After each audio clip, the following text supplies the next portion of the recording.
Hello there, I've just watched a video on how to replace a UPS battery in the Eaton Powerware 5110, and this is the video just here, and it's a great video and thank you to its creator. But I had a problem. My problem was, in my 5110, what happens if the batteries get stuck? Mine were absolutely stuck in there because of leakage, damage to the battery. So I'm going to show you what I did to get the batteries out. And it wasn't easy, but I'm going to show you how you can do it easily. Now this is the unit here. I've just stood it up to put it how it would normally be set up. Now I've had to remove the battery, so I'm not going to put it back in again. But essentially what I did was I had to go a few steps further than the video I just watched. And that was in order to get the battery out, I had to separate the clamshell cover so that I could get the battery out. After I got the battery out, and I'll show you in a minute, there were plastic stays that are in there that I would not have been able to get it out through the normal method. Okay, the first thing I did was, on the front panel, you need to take the two screws out. There was one there and there was one here. Now I've got gloves on because the battery's leaked and there's actually battery acid inside the unit and on the battery, so that's why I've got gloves on. And I'd recommend, if you feel that there is a leakage with the batteries, definitely put some gloves on, because the lead acid does tend to burn skin and anything else around it. I'll just turn the unit round now. Show you the back. Now you need to remove 6 screws from the back, 2 at the bottom, 2 in the middle, 2 at the top. Okay, I've just turned the unit round again. I'm just going to lay it down. And what I did is, you have to slide this piece, after you've taken the screws out, you have to slide it. It's held in by a clip, 2 clips on each side. Just slide it down towards the bottom and then it will come off. Like that, just let it hang. And then I turn the unit around like this, and this back section also comes away. Now with the clamshell design of this case, it only unclips one way, and I had to do a bit of trial and error, but because it was so jammed, it wouldn't just simply push off. So what I relied on was a small hammer to gently tap the cover open. When I tapped on this top bit here in here, this section goes to the back. So it's the side with the compliance notice and all the specs on it. That side is to the top, and it goes backwards. It only goes one way. So the bottom section stays still here, and the top section goes back. And I just tapped on this area here and on the other side and worked it back until it unclipped. You'll see it unclipped now quite easily without the battery in there. See it sliding forward? That's right. And it unclips on both sides. Turn it around. There, it's unclipping.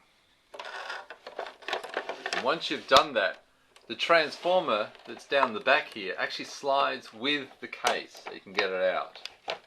So once I was able to lift it like that, I was able to get access to the battery area.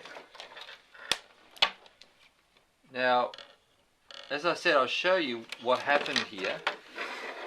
Because the battery swelled, this section along here held the battery in. As you can see, it's not straight anymore. Same on the other side, it's bent slightly. So there was no way I was going to be able to get it out by just simply sliding it out. Now that I've taken that apart, here's the battery. As you can see, it's swollen and even cracked in some areas. See there? It's cracked there.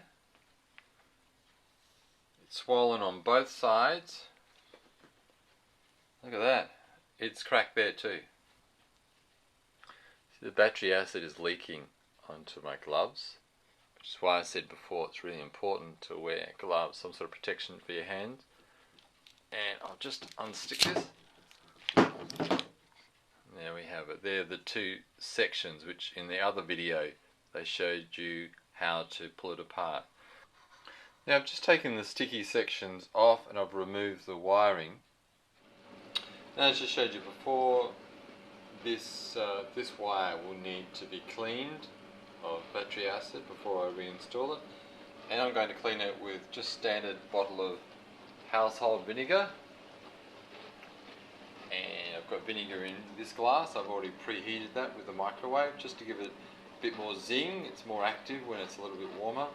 And next to it here I've just got some plain water. So what I'm going to do now is just dip that into the water. And that's now neutralizing the acid. Turn it around. Doesn't have to be for very long. And if you look closely, I don't know if the video is going to show it, but you can see the vinegar reacting with the battery acid. Good rinse. Now that the lead acid has been neutralized, you need to now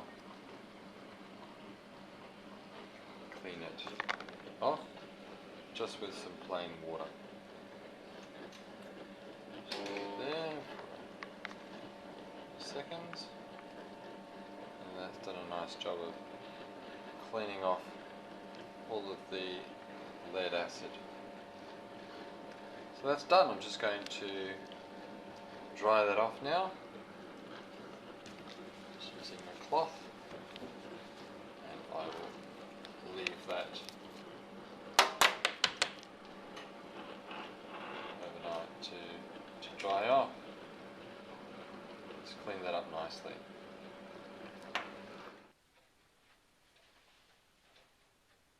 Okay, now it's time for reassembly. Now the first thing we need to do is to reassemble this clamshell, which can be a bit tricky. And the reason why it can be a bit tricky is because the transformer here can move.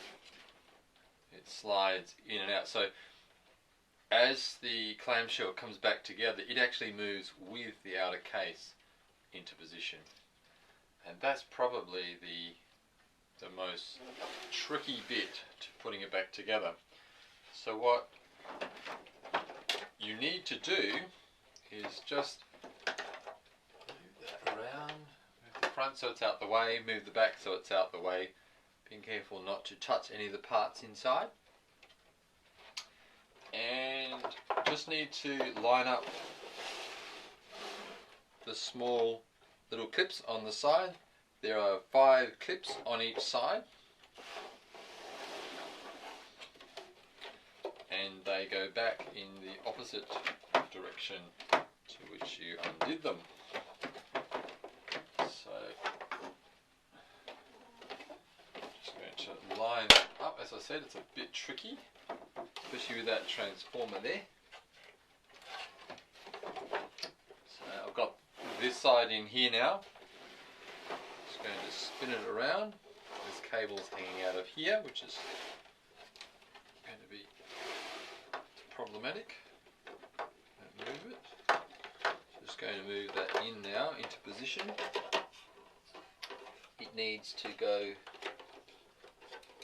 through into a slot that's been created here in the case. Just in here. So it just sits there. And now that I've got the other side lined up, I'll now line up this side. And it is a bit of a push and shove to get it in, especially with that cable. I think the cable, yes, it's over into the center section there. Again, just be aware that some of the cables on the inside of this unit can be live even though the battery's been taken out. They can have a small amount of power that's being built up. So I'm just keeping my fingers well away from those wires.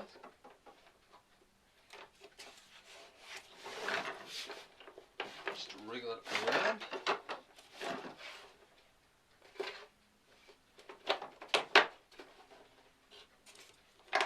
Now, that's important to note. On the inside, if you put your hand inside of the case here, there's actually clips on the inside as well. So it's on the top wall, if this was standing up, on the top wall of this case. Once I push that in, it then clicked into place. So I'm now able to push this forward and lock that into place. Mostly. Oops, that cable again. The cable at the front here was just in the wrong spot and it was holding it back. So just gently push it back into place. Now that I have that lined up, it's time to start reassembling the front panel. It also has two little clips on the side which need to line up. So you need to come down a bit first, slide them in like that. Again, making sure this cable at the front is in position. And I'm now going to use a Phillips head screwdriver and just put these back into place. One there.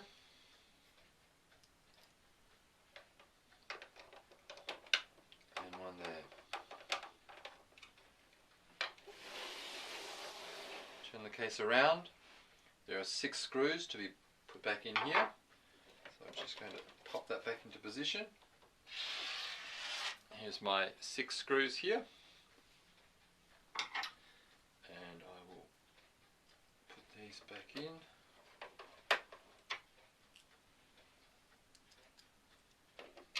Like this.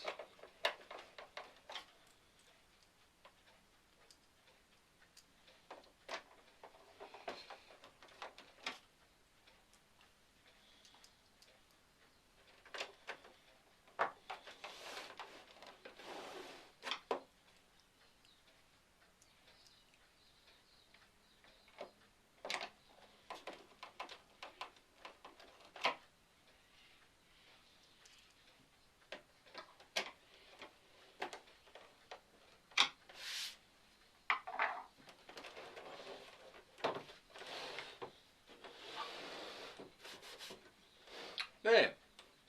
Now that's complete. Now all I need to do is place the front cover, put the battery back in here, and then plug in the cable, and then put the front panel on. I won't include that in this video because if you watch the other video, I'd just be repeating what the video was telling you. But that completes the advanced part of taking the Eaton Powerware 5110 apart. In the case that you need to pull the clamshell case apart further, so it's a more advanced version of the previous video, to access the battery so you can get the battery out if in case they have leaked or they have swollen or they're damaged and they're actually jammed in there, because you won't be able to get them out, especially in my case. So that's it. I hope you enjoyed the video. Please click on it if you like it, or send it any comments or any other videos in response to this. So thank you very much for watching.